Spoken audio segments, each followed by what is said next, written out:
Hey Woodhaven family, and welcome back to the Journey 24/7 podcast.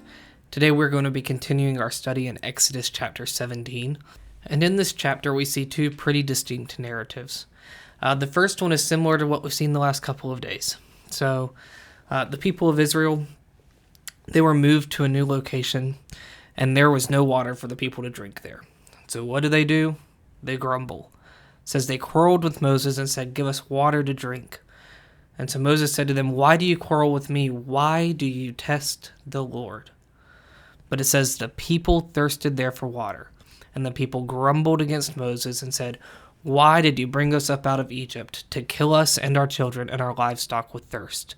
So they go back to this go-to phrase, this go-to question of theirs, where every time there's an inconvenience, they ask, "Well, why did you bring us out of Egypt? Just to kill us of thirst?"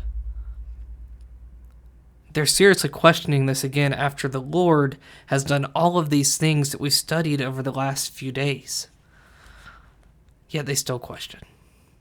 And I read this and it kind of reminds me of a kid throwing a temper tantrum. Honestly, is what it is. I picture the kid that is told something or he doesn't get something he wants and he starts kicking and screaming and saying, why? But again, we have to remind ourselves that so often we are those Israelites. We have the same response. Well, why this, Lord? Why that? We must remember that we struggle in the same way. So Moses cries to the Lord and says, "What shall I do with this people? They are almost ready to stone me." So it's not just that they're grumbling, but we see here that there is clear, direct, real, strong anger towards Moses at this point.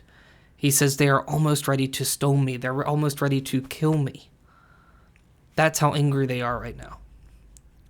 So the Lord says to Moses to take some of the elders of Israel and take the staff that's in his hand.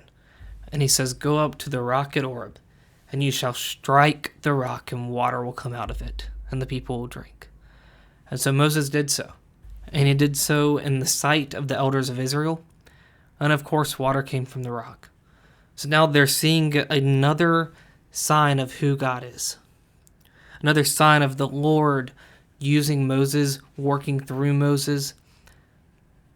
They're seeing it firsthand, just who he is. But then we see a little bit of a shift here. So we've seen so far the Israelites being enslaved in Egypt. We've seen the plagues of Egypt, that ultimately on that 10th plague of the death of the firstborn, where Pharaoh finally releases the Israelites, and they go and they're leaving. Well, then of course Pharaoh's heart was hardened and he comes after them, and so they go and they cross the Red Sea. The Lord parts it for the Israelites and then swallows up the Egyptians with it. Then we saw where the Lord made water sweet. Then the Lord gave them bread and food. And then we see here where the Lord brought water out of a rock. But now we're seeing the first real battle that the people are in. So the Amalekites, who were descendants of Amalek, and if you don't know who Amalek is, this is where we go back. You remember we've talked about when we see genealogies, that sometimes while we're just studying that chapter, we don't always make a lot of connections, but that they're useful for us to go back to. Well, if we go back to Genesis chapter 36, we see there the descendants of Esau. Now, if you've forgotten who Esau is, Esau was Jacob's brother, or Jacob that we also call Israel. Okay, so this was Israel's brother, Esau.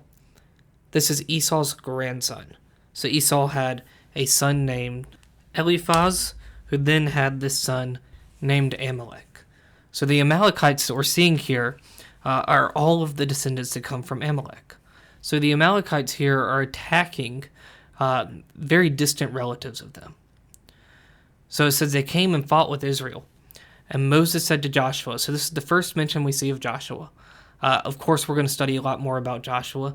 Joshua is one of Moses' assistants.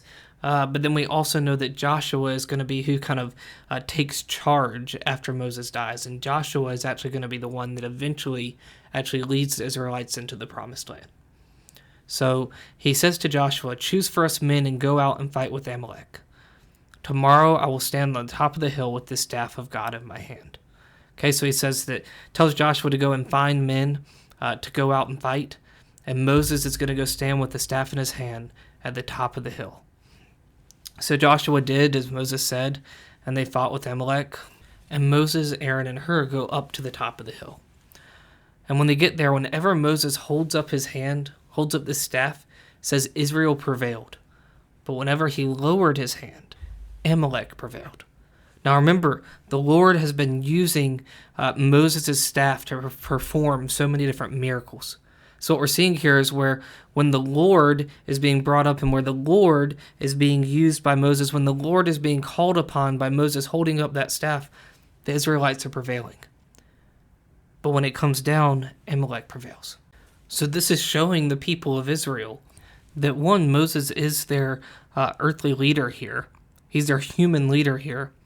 But two, Moses by himself has no power. It's the Lord working through Moses. It's the Lord doing all of this.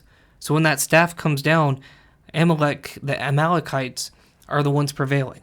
But when that staff is up, and it's the Lord working, the Israelites prevail. But we see here that Moses would hold up his hand, but he was getting tired. He says that his hands grew weary. So it says they took a stone and put it under him again, because Moses is human. He's imperfect. He's going to fatigue. Again, he's not God.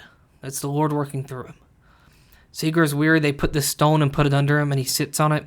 And then Aaron and Hur actually hold his hands up for him. So they were steady. And it says Joshua overwhelmed Amalek and his people with the sword. The Lord continues to provide. He continues to deliver Israel. He continues to sustain Israel. The Lord is constant, even when his people fall short. God is so good, and he is so gracious. Let's never forget that. I know I sound like a broken record a lot of times when I say those statements, but it's because we have to remind ourselves of these things each and every day so that we don't ever take for granted who he is. So I'm saying it to you, but I'm more so even just saying it to myself, reminding myself of who God is. Because I don't want any of us, most of all myself, to ever have these days where we just forget about God, or that we don't truly stop and reflect and think about just all that he is and all the praise that he is worthy of. Because we should make it our desire, our mission each and every day to bring him praise and to bring him glory. It's going to wrap us up for today. We'll see you back here tomorrow as we get into Exodus chapter 18.